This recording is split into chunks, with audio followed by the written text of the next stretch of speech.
What's the story, Morning Glory? What is the word, hummingbird? Thank you so much for clicking on my channel and for joining me for this review of Married to Medicine Season 9 Reunion Part 1. This reunion was good. It was really, really good. I laughed all the way through.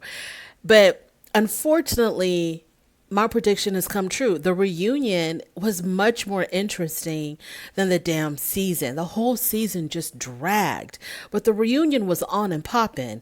So they first talked about Quad, and they wanted to address her nephew living with her $2 million home, her sleeping with married men. They wanted to talk about okay, so those were the main things about Quad. So Quad obviously denies that she's ever slept with a married man. She says that she bought that home on her own. She's got a fantastic credit score. She saved her money. So she got that home all on her own. She didn't have to sleep with nobody to build a house. The contractor that everybody's saying that she slept with is a married man, and so she said she would never do that. Her nephew was staying with her, she said, because her and Mason's mom had agreed that it would be better for Mason to stay with her. Andy asked her, is it because you are a little bit better off? And Quad, I think, had said that it had nothing to do with that.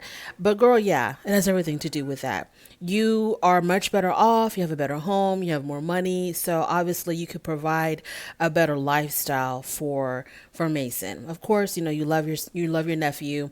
Your mother's there as well to help you take care of him, but we know what it is.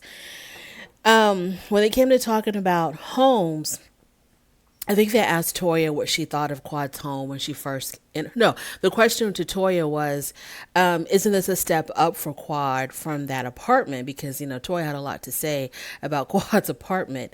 And Toya says that she's not the kind of person to walk into someone's home and criticize it and judge it. Why not? You judge everything else about people, Toya. You like to judge how they dress, their style of clothing. You like to pass judgment on that. Why wouldn't you judge somebody's house, especially since you're building 5 houses a year? Why wouldn't you judge somebody else's house? You're looking at other people's houses, trying to figure out, if you are inspired by their home, when you build your next home, what ideas you can take from other people's home to put in your home. Girl, you're criticizing and you're judging and you're taking notes. So Quad tells Toya that Toya wants her life. She wants to be divorced and free and single and rich. She wants Quad's life. And Toya, of course, denies it. She says, no, she doesn't. She says Quad wants her life because she says Quad wants a husband.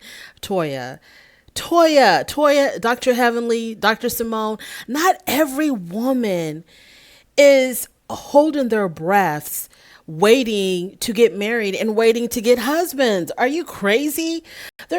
Look, the men on this show, a lot of women in America, a lot of average women in America would not want. Okay, so not everybody is just sitting around waiting for a man to pop the damn question. We have I'm married, I'm not single, but women in general have full lives. We're living full lives. We're working, we're going to school, we're starting businesses, we're accomplishing our dreams, we're smashing goals. It's not just about sitting around waiting for some damn man to pick you. So Toya's like, of course she wants to live like me because I got a husband and she wants a husband, or whatever the hell she said. And I believe, what I believe? I believe that Toya does want to live like Quad. And if not that, if she doesn't want to be single like Quad, I know for one thing, she wants to upgrade her husband. I know that much. I know Toya wants to upgrade her husband. Moving on. Quad says that Toya wants her life, that she doesn't like her own husband, that she disrespects her husband. And I'm like, yeah, that's true. I agree with Quad. Toya stays disrespecting Eugene. And then when people get on her too much, then the next season that comes on, she's all lovey-dovey, praising him up. And then when she gets comfortable again, she goes back to criticizing him. She goes back to cutting him down, cutting him into pieces. She goes back to disrespecting him. Then she gets heat for that. Then she goes back to pumping him up, and my husband, and Eugene, and my husband. When she gets comfortable, she's right back to talking about how he's not equipped. He's not to her satisfactory. He works too damn much. Um, anyways, Toya bought. So then Toya was talking about how, you know, she was asking Quad, like, where are your paychecks, where are your checks at? And then she pulls out, and I'm so sick and tired of these housewives at the reunion bringing documents. Okay, this is not The Office. This is the Real Housewives. We don't want documents of whatever. We just want the drama, and we want the tea, and we want people to settle their scores. We're not interested in all of these damn documents, especially when we can't even see the documents. So Toya brought her payroll stubs to show that, she's getting paid. She's getting checks. She got 6,000 for this and 7,000 for that. Quad just laughed. Quad thought it was hilarious. Okay, so then Quad said that Toya needs to be in a double wide mobile home because she stays on the move.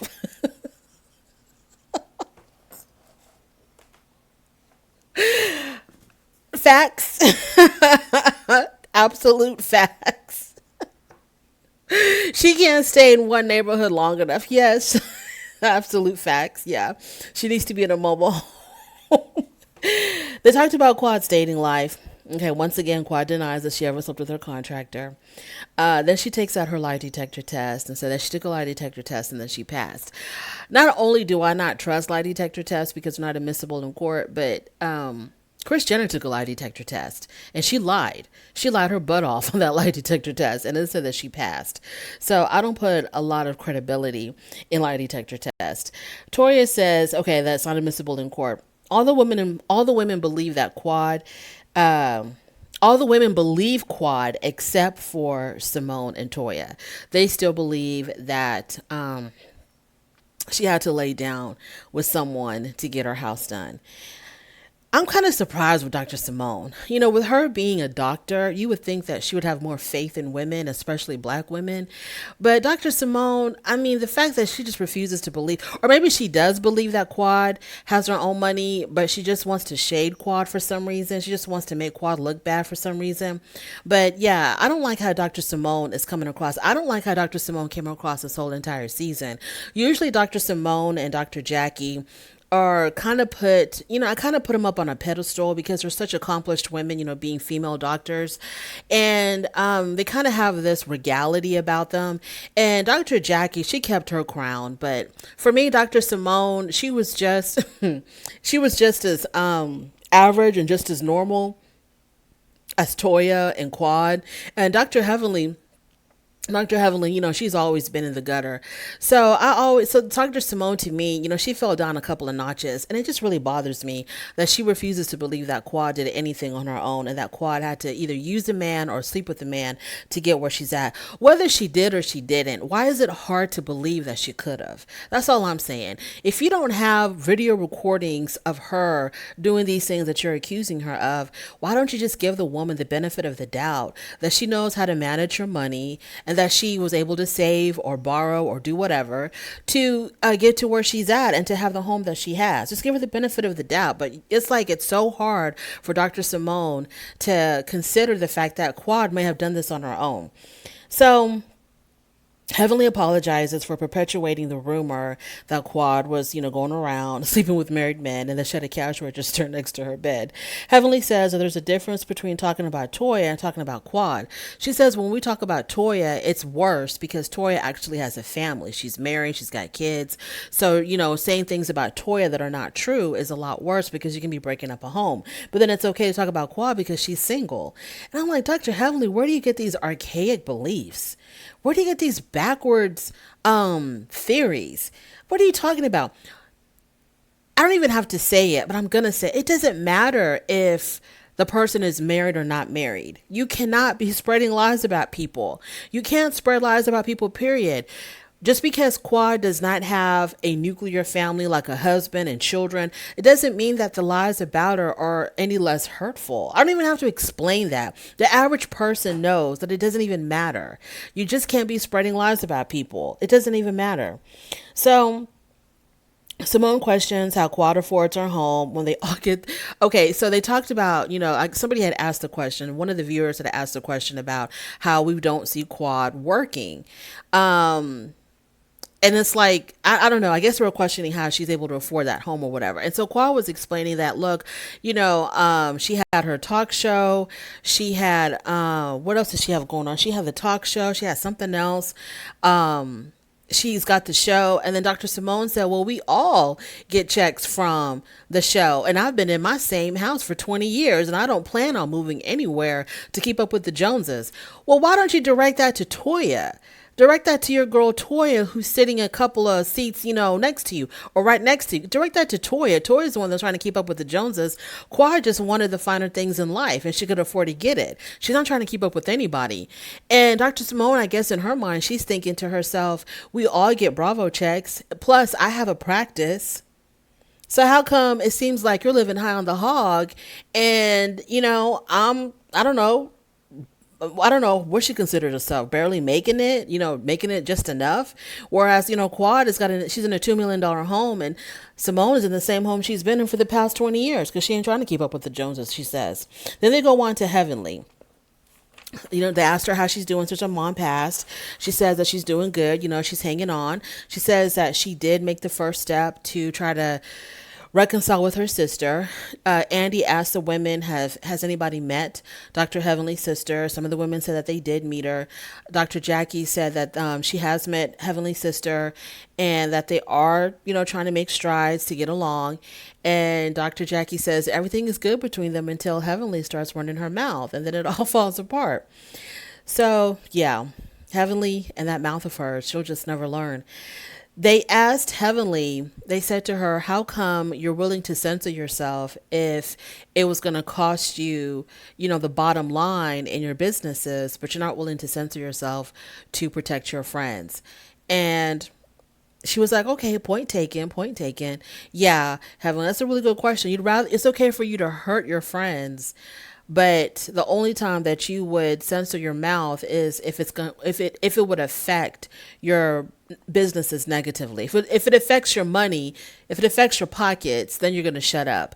But as long as your friends are hurting, you really don't care. You're just going to keep on going. Then they get to Anila. So she was actually robbed 2 times. She was robbed around Christmas time in 2021, and then she was robbed again July of 2022. And Anila stands by. Okay, they talked about that. Okay, so then they asked her about her blogging career and how she was able to get all that furniture. She's going to stand by what she said, that she got all of that furniture. She was able to furnish that huge house through blogging and sponsors. And nobody believes it, because they're like, you barely have any followings. How are these companies able to gift you all of this stuff when you barely have any followers? I don't know how all that stuff works, because you'll see people on social media and you'll see them having these huge brand deals, but they don't really have like millions and millions of followers. And then you'll have people who have millions and millions of followers and all they can do is get, the coldest water bottle deal. So it's just, I don't know. I don't know how all that works. They talked about Anila bringing her mom everywhere, like when they went to go get the O shots at Dr. Jackie's office, and Anila brought her mom there, and how uncomfortable it made the other women. And it's like, why would you bring your mom to something like that? Anila, Anila's growing on me. I like Anila, but girl, why are you bringing your mom to something like that? That is just so crazy to me. And Anila says, oh, my mom can handle it. My mom can handle it. And Latoya said, okay, but we can't.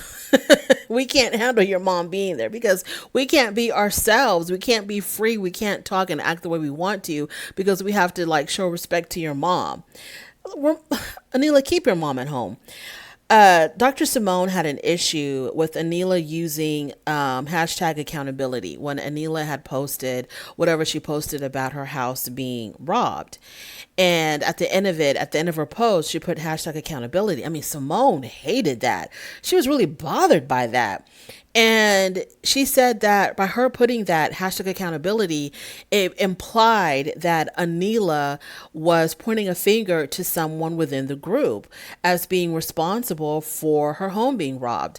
And Anila tried to explain to Dr. Simone, that's not what that meant. I'm just saying that whoever did this to us, they should take accountability. I'm not saying that it's someone within the group. I mean, Dr. Simone went to screeching and screaming at Anila saying, that's BS and that's exactly what you meant. You're implying that somebody in the group did it. And I didn't take it like that at all because, and Toya also agreed with Dr. Simone. She was like, well, if you're not implying that someone in your group did it, then why would you put it there? Because who were you talking to? You're talking to your followers?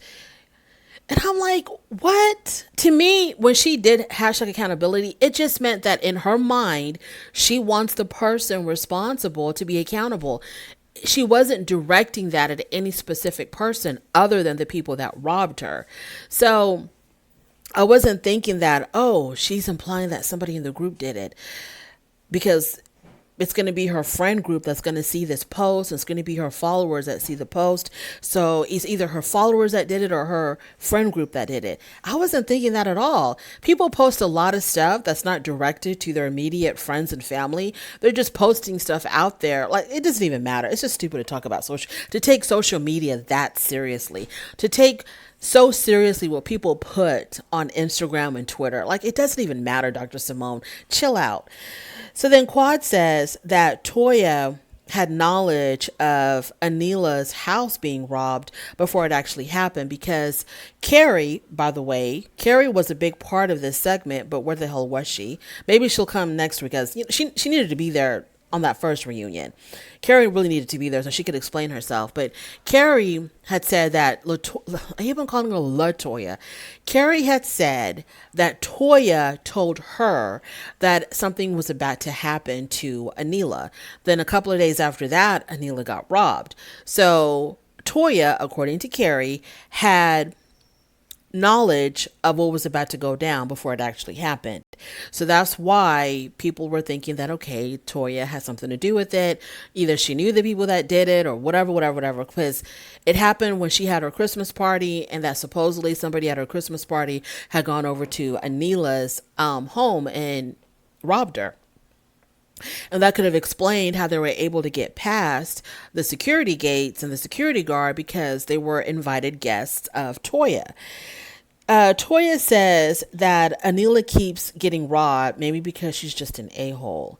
And I was like, Toya, what? So you're basically blaming the victim. Okay, girl. Well, first of all, Toya thinks that this whole thing was staged by Anila and her husband. She doesn't even believe that Anila was robbed.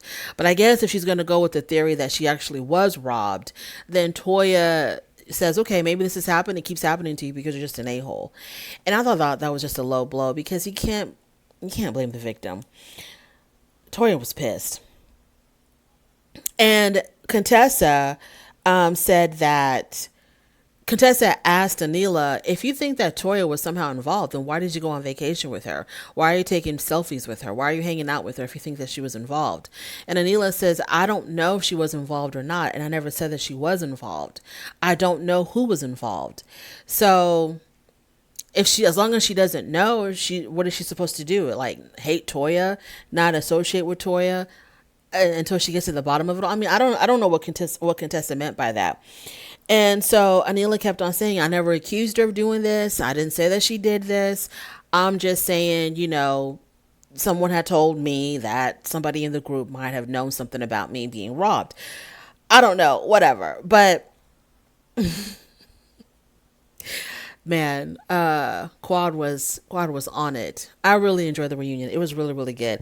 I just need I don't know. Simone, to me, she just wasn't the same this whole entire season.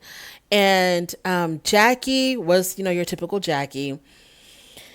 Of course, whenever the women get to arguing on the reunion, Jackie's just sitting there shaking her head like, oh my God, when will this ever end? When will these women ever learn?